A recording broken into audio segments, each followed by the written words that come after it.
Oi, gente. Já estamos separados fisicamente por conta da pandemia há bastante tempo, mas agora estamos retomando as nossas atividades de forma remota.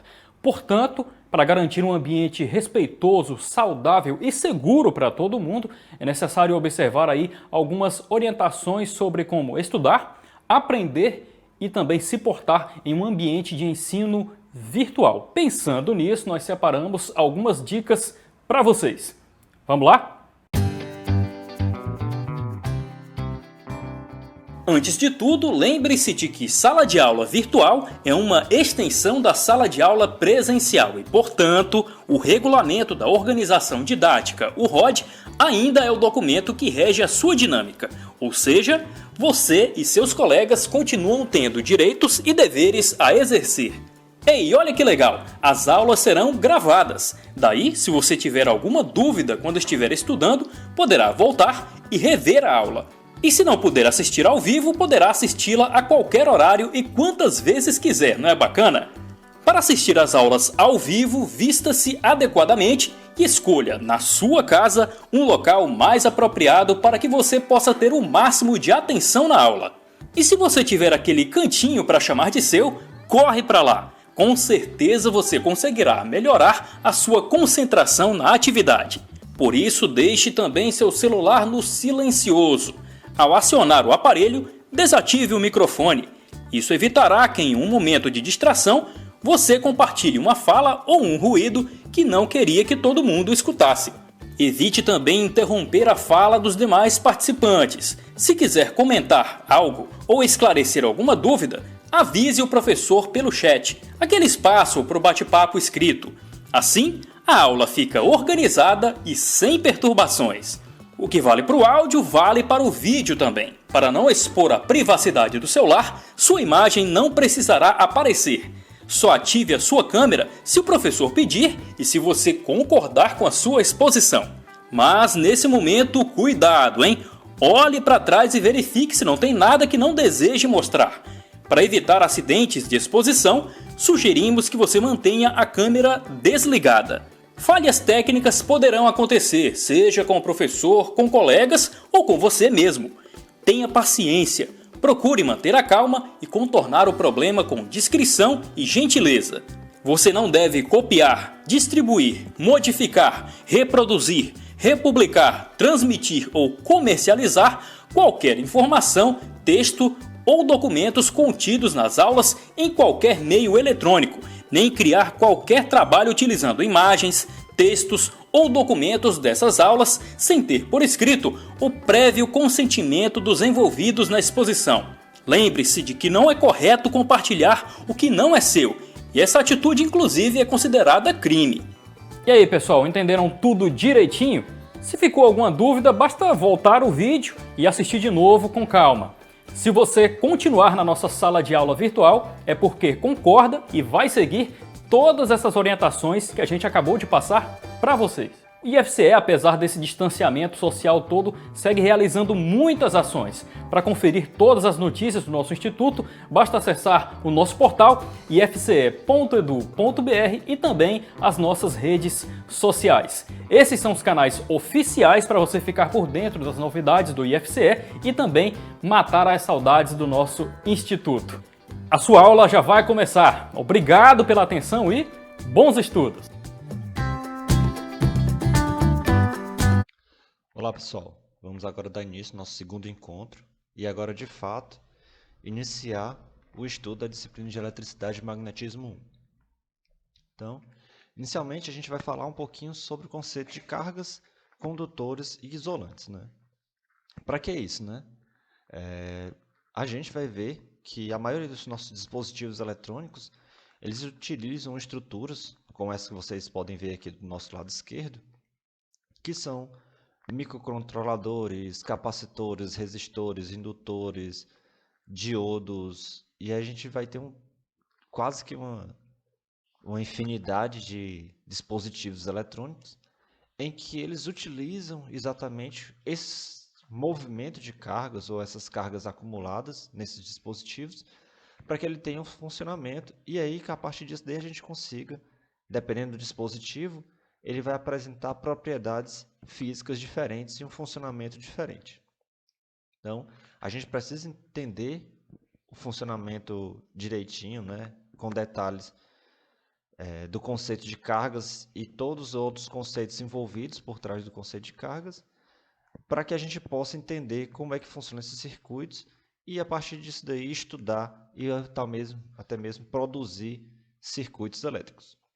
Além disso, a gente tem diversos fenômenos físicos que envolvem exatamente o fenômeno de movimento de cargas, como o que a gente pode ter percebido, por exemplo, ontem à noite, que aqui estava trovejando muito. Então a gente tem o fenômeno que são dos relâmpagos, as descargas elétricas. A gente tem outros fenômenos, por exemplo, como a aurora boreal, como umas correntes telúricas, que são correntes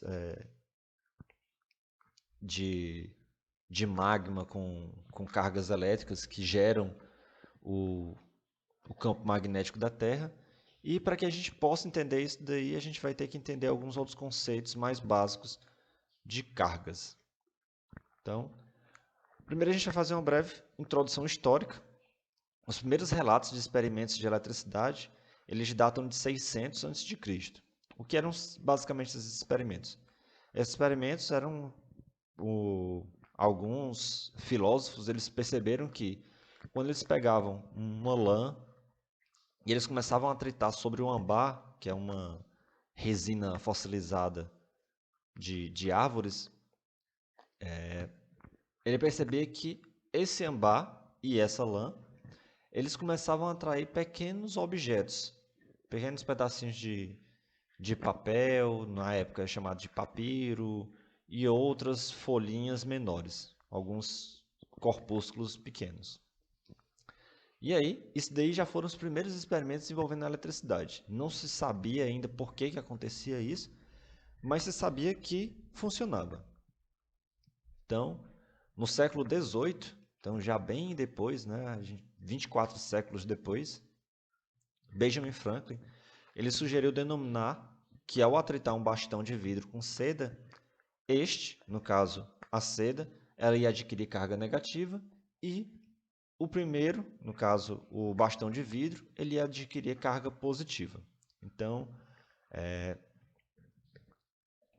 Benjamin Franklin, ele foi um dos primeiros a dizer que a matéria ela era composta de cargas positivas e negativas e que na hora que você atritava um objeto contra outro, provavelmente poderia haver transferência de cargas de um objeto para outro. Quais são as propriedades elétricas dessas cargas, né? Desses objetos que possuem essas características, que é a carga?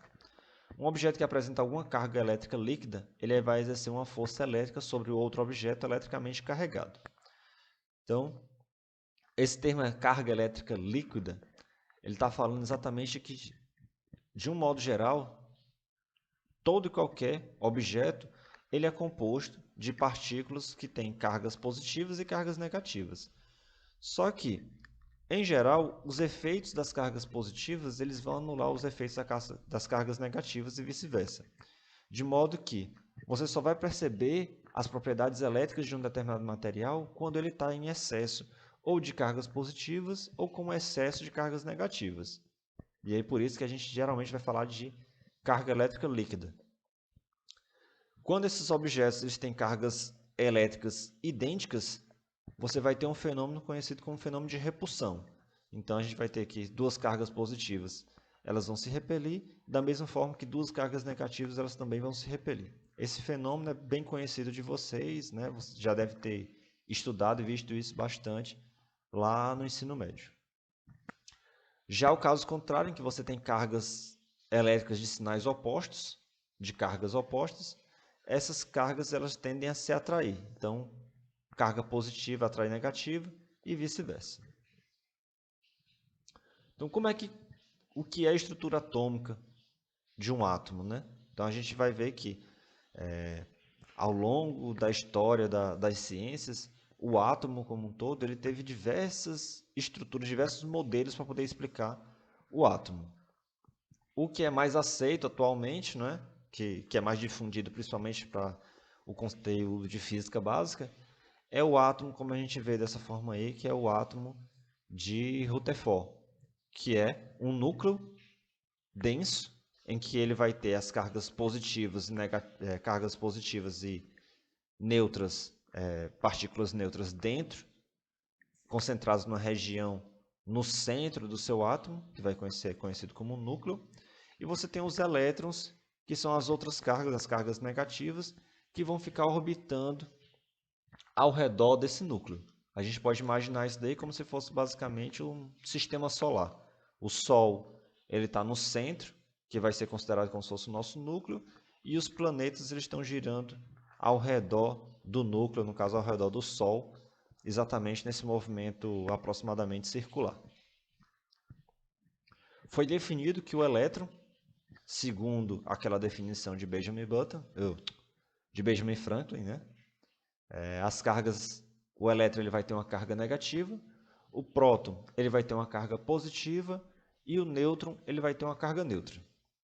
Mais na frente, lá no finalzinho do curso, vocês vão entender que a função desses nêutrons no núcleo, ela vai ser basicamente de que fazer com que esses prótons eles permaneçam juntos no núcleo. Além da força elétrica e da força gravitacional, a gente também tem um conceito de força forte, força fraca, e essas forças elas vão atuar a nível nuclear, de modo a manter o núcleo inteiro ou junto. Exatamente porque, se a gente fosse considerar o nosso slide anterior, cargas positivas, duas cargas positivas elas vão se repelir. Então, não teria como esse núcleo permanecer de forma estável, né, dessa forma aqui toda juntinha, porque ele tem basicamente cargas positivas e outros elementos, outras partículas que têm cargas neutras. A carga elétrica ela vai ser uma propriedade física das partículas que compõem o átomo. Então, se você tem um determinado átomo, essa partícula ela vai ter uma carga, ou uma carga neutra, no caso dos nêutrons, ou uma carga positiva, ou uma carga negativa. Esse fenômeno, essa propriedade física intrínseca da partícula, ela é similar ao que a gente tinha visto lá na disciplina de Física Geral 1, vocês tinham visto, quando a gente estava estudando, por exemplo, força gravitacional. Você tem uma determinada partícula e pelo fato dela existir no espaço, ela tem uma massa. E aí essa massa aí é uma propriedade física intrínseca da partícula. A partir disso daí a gente também pode medir a massa dessas partículas, né? Então, a partir de diversos experimentos, né, a gente conseguiu valores aproximados da massa do elétron, da massa do próton e da massa do nêutron. A massa do elétron, ele tem esse valor de 9 vezes 10, 9,10938 vezes 10 elevado a menos 31 quilogramas. A massa do próton de aproximadamente 1,67 vezes 10 a menos 27. E a massa do nêutron também tem um valor de 1,67 vezes 10 elevado a menos 27 kg. Então veja aqui, a massa do próton ela é ligeiramente menor do que a massa do nêutron. Isso daí a gente vai ver mais na frente, porque esse próton e esse nêutron eles podem ser divididos em partículas menores ainda, que são chamadas de quarks, e esses quarks têm pesos massas um pouquinho diferentes. E aí, como para você criar um próton, você precisa de quarks diferentes dos que são necessários para poder criar o nêutron, então você tem uma massa levemente diferente entre esses dois. Mas, de um modo geral, a gente pode considerar que a massa do próton ela vai ser igual à massa do nêutron. E a massa do elétron ele tem um valor de aproximadamente 2 vezes menos do que a massa do próton. Quantização da carga. Até o final do século XIX, então até por volta de 1890, imaginava-se que a carga elétrica ela era um fluido contínuo. Então a gente pode imaginar que a carga elétrica ela funcionava como se fosse água. Então você tem aqui pelo menos a ideia do passado, né, que era algo fluido. Você tinha você não tinha uma descontinuidade da carga elétrica. Só que, a partir do século XX, do início do século XX, já foi verificado que esses elétrons, ou essas cargas, elas poderiam ser divididas e ela ia ter um valor mínimo, que seria exatamente a quantização dessa carga, o valor mínimo dela. Então, Robert Millikan, em 1909, ele comprovou, a partir do experimento com vapor de óleo, que as cargas elétricas eram quantizadas, bem como seu valor numérico era dado como sendo 1,602 vezes 10 elevado a menos 19 coulombs. Então, aqui na equação de cima, eu tenho que a carga de uma determinada partícula ela vai ser dada como sendo n vezes a carga do elétron, ou o módulo da carga do elétron. Esse n ele pode ter valores positivos ou negativos. Valores positivos você vai ter que essa carga se refere a prótons, e quando ele tiver um valor negativo, esse nosso n, quer dizer que essa nossa carga aí se refere a excesso de elétrons. A carga do próton ela vai ser exatamente igual à carga do elétron em módulo, simplesmente com o sinal trocado. E aí, no caso, como a gente já tinha definido aqui no slide anterior, a carga do elétron ela vai ser denominada como sendo uma carga negativa. Esses materiais, a gente está falando aqui de quantização das cargas, e tem um valor fixo. Esses valores a gente já tem essas informações. Mas esses elétrons, eles vão transitar geralmente dentro de um material condutor. E aí, geralmente, ou de forma mais usual, esse movimento de cargas ela acontece em materiais que são contidos como condutores. Condutores são materiais nos quais as cargas elas podem se mover livremente. Esses condutores geralmente são objetos metálicos, são metais. A gente vai ter alumínio, ferro, cobre. Esses fios aqui são os fios de cobre que são geralmente utilizados para a instalação elétrica residencial das nossas casas. Além disso, esses materiais elétricos eles podem ser classificados também, esses materiais como um todo, eles podem ser classificados como materiais isolantes, que são materiais nas quais as cargas elétricas elas não se movem. Isso quer dizer que, quando eu boto um elétron, por exemplo, um determinado condutor, ele pode transitar livremente sobre todo esse condutor. Desde que eu faça um determinado estímulo para que ele se mova, ele consegue se mover livremente sobre a superfície desse condutor. Só que em isolantes não.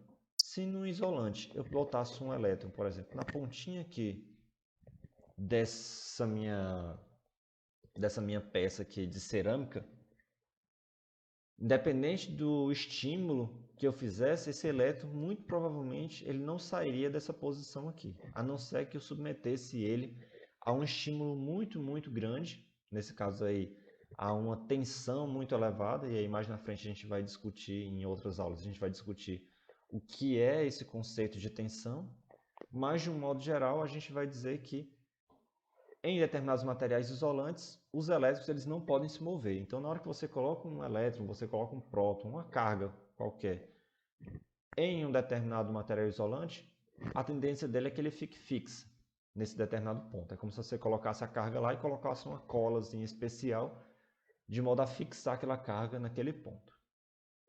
Além dessa classificação mais geral, como condutores isolantes, os materiais eles podem ser classificados de outra forma. A gente vai ter os materiais que são semicondutores. Esses materiais semicondutores são materiais com propriedades elétricas intermediárias. Um exemplo é exatamente o silício e o germânio. Esses semicondutores eles vão ter propriedades de que, para determinadas regiões, dependendo de como você vai dispor esse seu material, para uma determinada direção ele pode conduzir eletricidade, ele pode conduzir cargas elétricas, mas para outra direção não.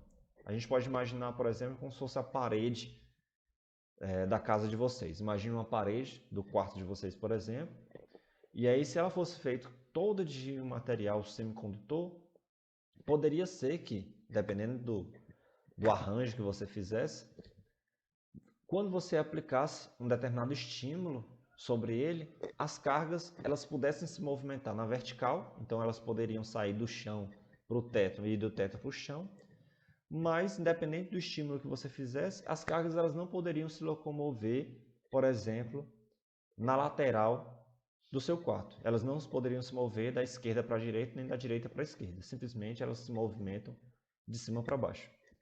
Ela é importante exatamente para a gente trabalhar com o conceito de circuitos eletrônicos de um modo geral. Os circuitos eletrônicos eles só passaram a existir exatamente devido ao estudo e à utilização de semicondutores. Além disso, desses semicondutores, a gente tem uma outra classificação para materiais, que são os supercondutores. Esses supercondutores são chamados de condutores perfeitos, em que as cargas elétricas elas se movem sem resistência. Aqui, quando a gente está falando, por exemplo, desse condutor de um modo geral, eles podem se mover sobre toda a superfície, mas eles têm uma certa resistência. Resistência é essa que faz com que esse material ele esquente. Você pode, por exemplo, pegar um carregador, quando você bota um carregador do celular para carregar o seu celular, na hora que você pega no seu carregador, depois de alguns instantes, você percebe que ele está quente. Exatamente porque existe uma resistência interna a uma movimentação de cargas dentro do carregador. E aí por isso que ele esquenta. Se você estivesse trabalhando com um supercondutor, isso não aconteceria. Porque um supercondutor ele não oferece nenhum tipo de resistência.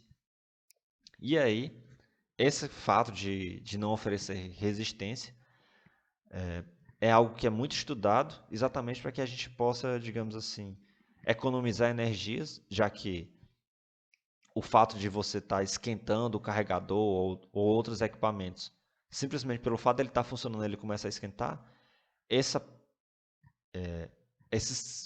aquecimento desse objeto, na verdade, é um desperdício de energia. E aí, uma das buscas de trabalhar com supercondutores é exatamente você poder economizar energia, não desperdiçar energia na forma de energia térmica. Outra coisa é que esses supercondutores eles apresentam algumas características físicas, alguns fenômenos físicos bem interessantes, como, por exemplo, o de levitação. Então, se você estiver trabalhando com supercondutores, você pode perceber, como nessa figura aqui, que se você botar um determinado metal sobre supercondutores, e esse material for um supercondutor também, você percebe características de magnetização tão fortes que esse objeto ele fica flutuando, digamos assim, indefinidamente sobre outros objetos metálicos. Outra característica desses supercondutores, que eu já tinha falado, é exatamente essa resistência, muito baixa, quase zero. Só que o problema de trabalhar com supercondutores atualmente é porque os supercondutores, você só consegue obter supercondutores para temperaturas muito baixas. Então, geralmente para temperaturas em torno de... As mais elevadas que já conseguiu atualmente é em torno de 50, 100 kelvins.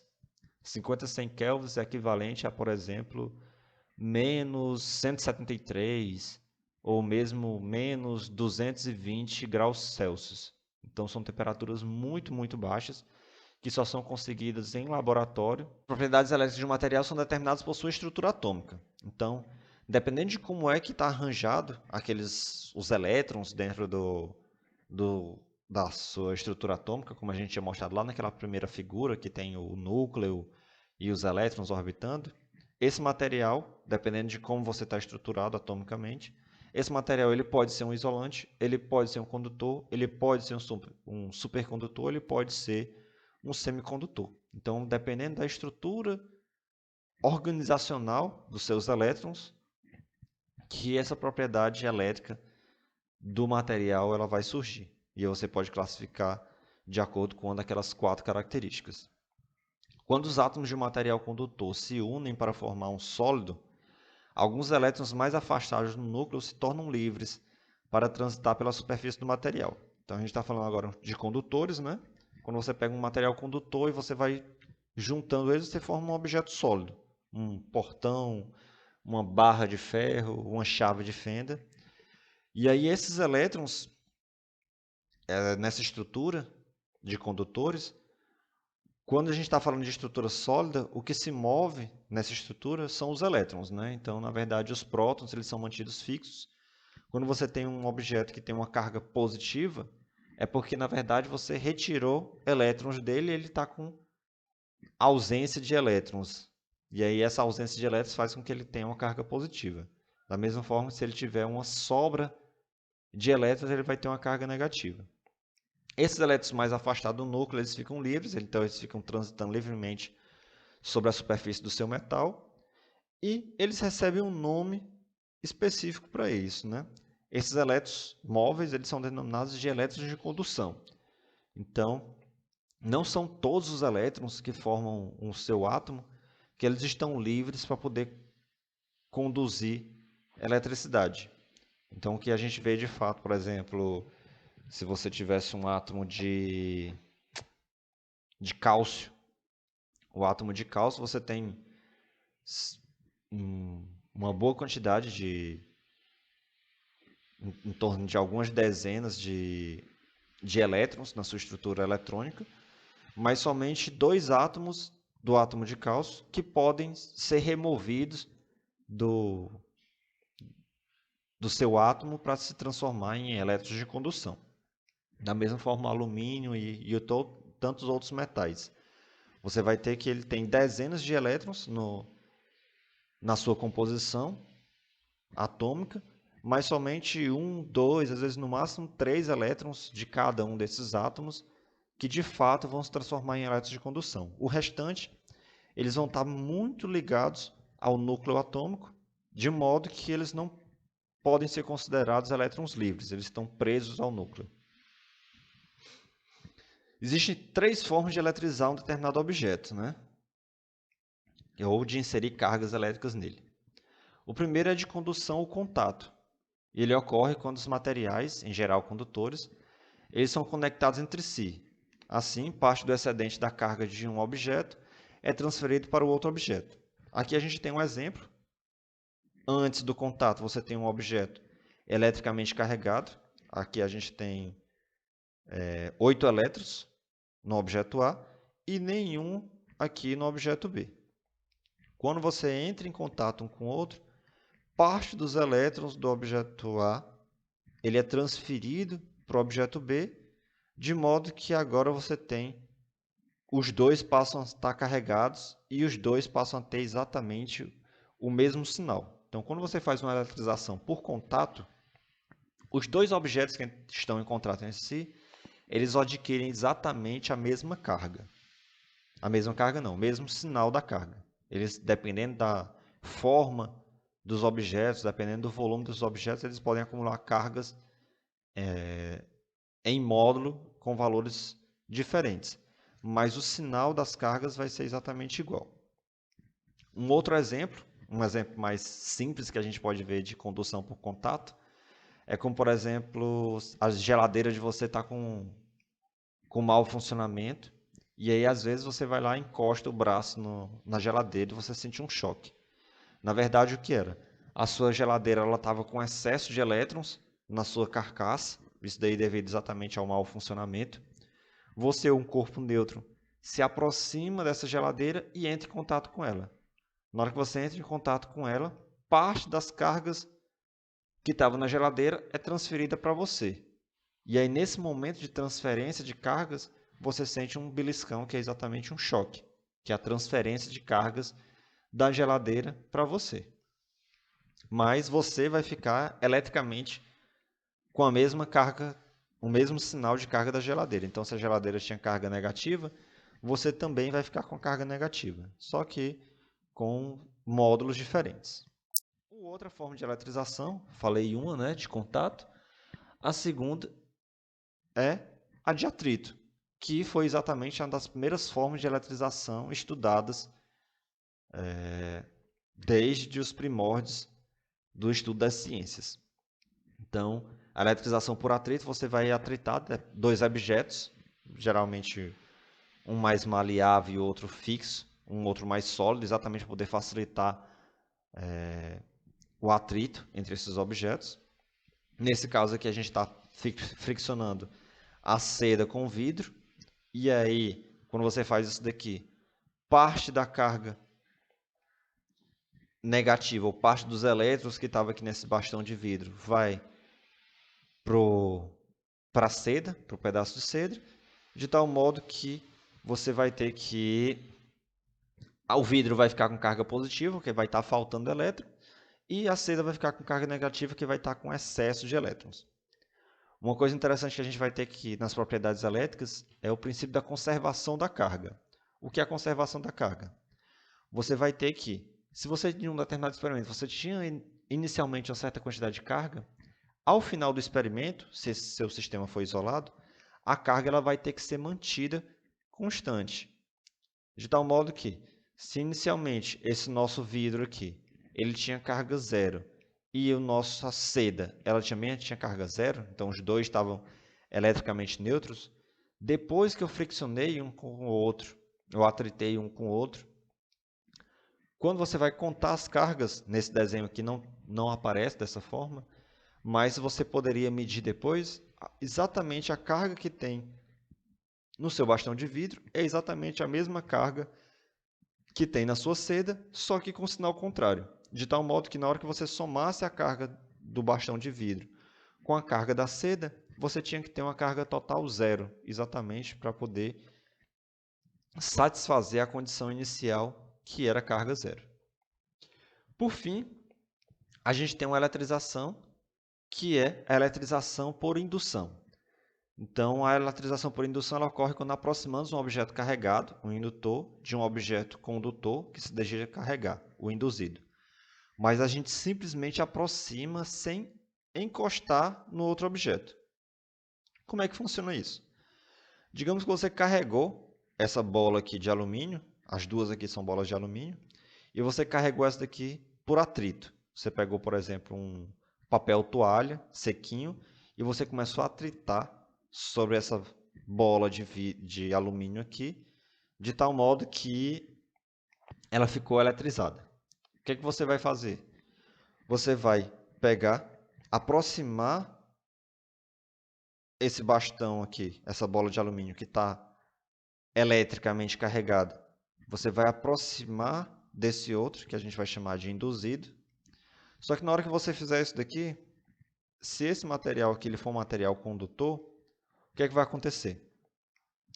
Como cargas opostas elas se atraem, cargas negativas e cargas iguais se repelem, na hora que eu aproximo essa bola de alumínio e ela está carregada negativamente, ela vai fazer o quê? Ela vai expulsar os elétrons que estavam nessa região aqui, de modo que eles se afastem do seu indutor. Uma característica inicial é que você vai induzir uma certa quantidade de carga na lateral aqui do seu induzido, e a mesma quantidade de carga você vai induzir do outro lado aqui, só que com o sinal oposto. Então aqui você vai ter uma carga Q positiva e aqui a gente vai ter uma carga Q negativa. O que é que você pode fazer para eletrizar por indução? Agora, né? Você pode fazer uma ligação terra ou um aterramento no chão com uma lateral aqui, de preferência a lateral oposta ao que o seu indutor está. Na hora que você faz isso, a terra ela tem um potencial zero, ou é como se ele tivesse uma carga nula, e essa carga da terra ela fosse um poço muito grande de cargas nulas, de tal modo que ela pode ceder elétrons ou ela pode capturar elétrons sem de fato modificar a sua carga total. A carga da Terra a gente sempre vai considerar como sendo uma carga zero. Então, na hora que você conecta aqui esse seu induzido ao terra, ao chão, a gente está fazendo uma ligação por contato. E aí essas cargas negativas aqui, elas vão escoar para a terra, de tal modo que essa lateral aqui ela vai ficar com um valor nulo, porque o excesso de elétrons que estava nessa região aqui, eles vão ser todos transferidos para o chão. Na hora que você fizer isso aqui, depois que esses elétrons forem transferidos, você pode cortar esse fio terra de tal modo que ele perca essa ligação com o chão, o fio, o induzido. E a gente vai ficar simplesmente com a figura final de que no induzido você vai ter uma lateral com cargas positivas e do outro lado você vai ter uma carga nula, porque todos esses elétrons eles foram transferidos. E aí, para finalizar, a gente vai fazer só o quê? A gente pega o nosso indutor e afasta ele do nosso induzido. Na hora que você afastar ele do induzido, essas cargas positivas elas vão ser distribuídas uniformemente ao redor do seu induzido. Então, uma característica da indução, da eletrização por indução, é que a carga do indutor ela vai ser exatamente oposta da carga do induzido.